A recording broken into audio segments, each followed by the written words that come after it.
Macko pushed the door open cautiously. The apartment was dark, too dark, as if the shadows themselves were holding their breath. Nothing looked broken. Nothing looked moved. But something was wrong. His instincts told him before his eyes did. There it was, on his bed. A brown envelope. Neatly placed, and perfectly centered. Waiting to be seen. A yellow stick-it note sat on top of it, tilted almost artfully, like a calling card. The handwriting was sharp, controlled, and almost elegant. These are your flight tickets. Remember, time is ticking. The room tightened around him. Macko didn't touch the envelope. He scanned the room slowly, the wardrobe doors, the curtain edges, and the hallway shadows. Nothing appeared disturbed.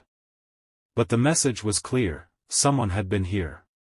Someone comfortable enough to stand by his bed. It was someone confident enough to leave a threat like a gift. His gaze drifted to the window.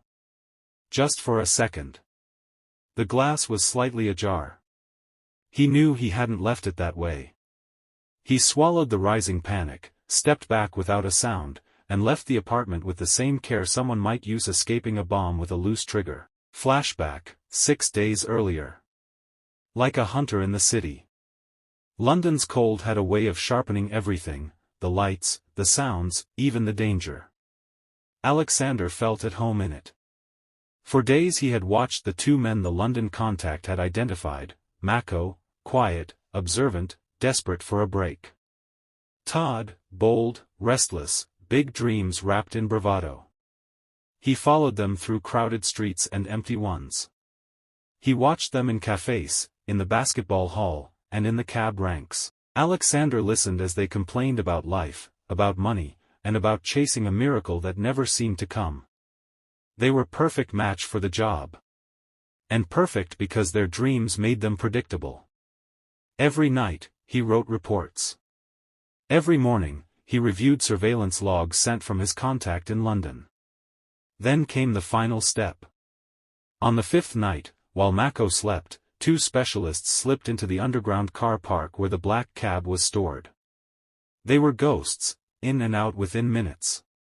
The cab was bugged with high-grade, military-level listening devices, small enough to be invisible. Strong enough to pick up a whisper beneath street traffic.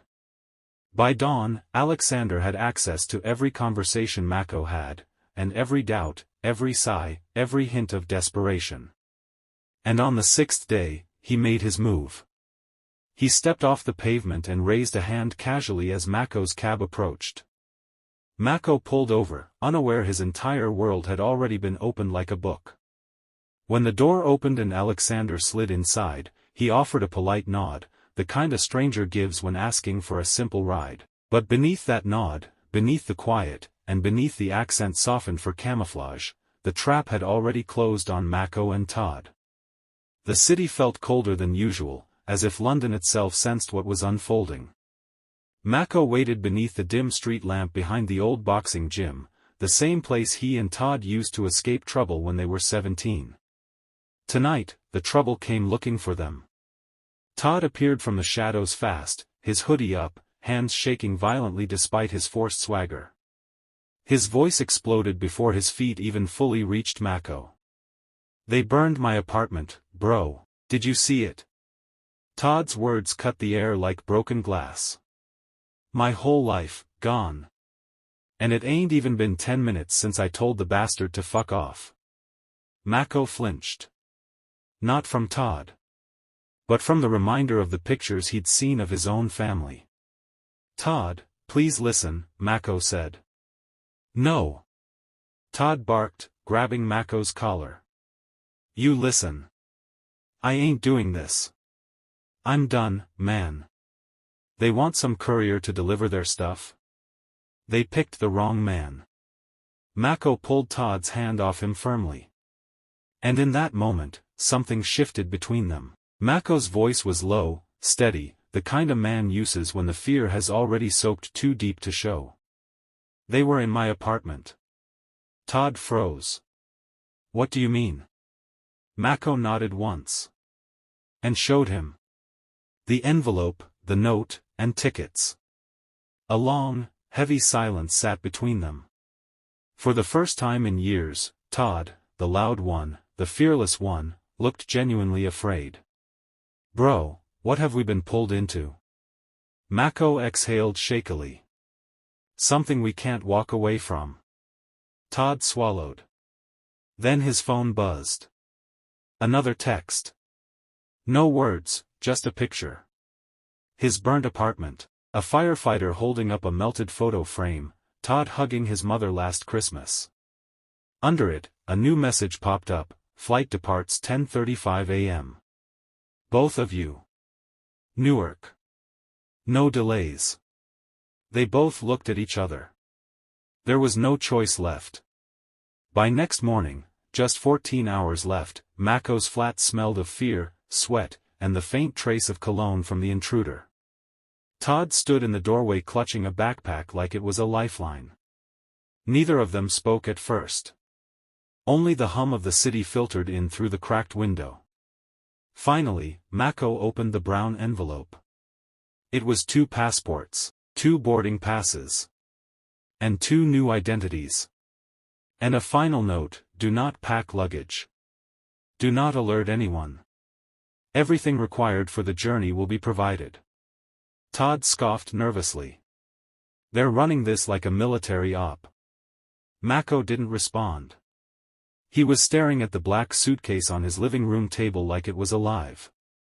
Todd followed his gaze. We should open it, right?" Macko nodded slowly. "Before we get on a plane to a country we know nothing about?" "Yeah." He reached for the combination lock. It clicked open so easily it felt wrong. They lifted the lid together. Inside were stacks of US dollars. All crisp, and band-wrapped. But underneath, hidden beneath a false layer, were sealed metallic canisters, no labels, and no markings. Todd inhaled sharply. Looking very worried. "What is that?" he asked. Macko didn't speak. He was staring at a small, flat steel case beneath the canisters, the parcel. It was colder than the room. Colder than metal should be. "Open it," Todd whispered. Macko hesitated, then unlatched it. Inside was a single, black palm-sized device, with thin digital screen glowing faint blue. And a folded note. Macko unfolded it with trembling hands. "Do not activate or expose. And do not tamper. Device is location locked. Opening outside Belarus equals fatal consequences." Todd stepped back like it was radioactive. "Bro. We're transporting something illegal. Something big." Macko closed the steel case immediately. "We deliver it." Todd shook his head violently. "No. We tell the cops." "And say what?" Macko snapped. "We got messages from ghosts. They burned your apartment. They know my family. You think the cops can protect us from this?" Silence. Todd sank onto the couch, hands on his head, breathing fast. Macko closed the suitcase. "We get on the plane," he said quietly. "And we pray we come back alive." As they left the flat with only their passports and the suitcase, as instructed, Macko noticed something he hadn't before. It was a red blinking light above his doorframe. It was tiny, dull, and almost invisible. It was a camera. Someone must have been watching them. On a stream feed. Just then, a message notification pinged. And he opened it. It was a photo of the two of them standing in front of his door at that exact moment. Then another line came through: "Good. You're on schedule." While Macko and Todd packed fear into every breath, the city's underworld and its guardians were shifting silently in the dark. Meanwhile, deep beneath Vauxhall Cross, in a cold metal briefing room lined with screens, MI6 agents were gathered around a table littered with satellite images, airport schematics, and black and white surveillance shots of Alaksandar. A reputation like his didn't need an introduction. A career criminal. Money-laundering architect. Courier network mastermind. Untouchable, invisible, and lethal. Tonight, they finally had a lead on him. And it came from someone completely unexpected. Todd. Todd had made a secret call. When Todd stepped outside the burning shell of his flat, coughing through smoke and disbelief, he made a call he'd sworn years ago never to make again. It was to his uncle. A man who lived his life in the shadows, listed on no official record, a ghost in the intelligence community. It was Uncle Donovan. Todd's voice was shaky as he spoke. "Uncle, I messed up. I need your help, please. I got myself into something dangerous." Donovan didn't hesitate. Within minutes, Todd had been extracted from the scene and transported to a covert safe house on the outskirts of London. The room was dim, blank and sterile. Just a table, 2 chairs, and a man in a grey suit with a steel expression. It was MI6. Todd explained everything: the call, the threats, the money, the burned apartment, the 72-hour deadline. He expected Donovan to be furious. Instead, his uncle simply nodded. "Todd, you just walked into the middle of the biggest multinational operation in years." Todd blinked. "What?" His mouth opened in shock. Nothing knowing what to say next, the MI6 handler slid a photo across the table. "This is Alaksandar.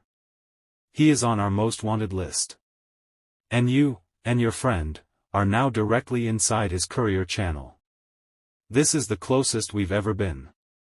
Todd's stomach twisted. "So what do I do?" he asked, looking very disturbed.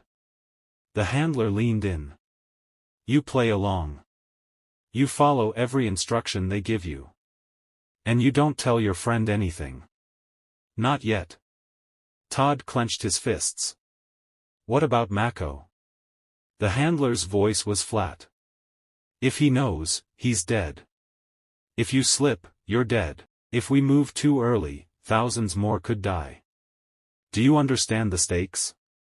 Todd nodded weakly. MI6 was already mobilizing.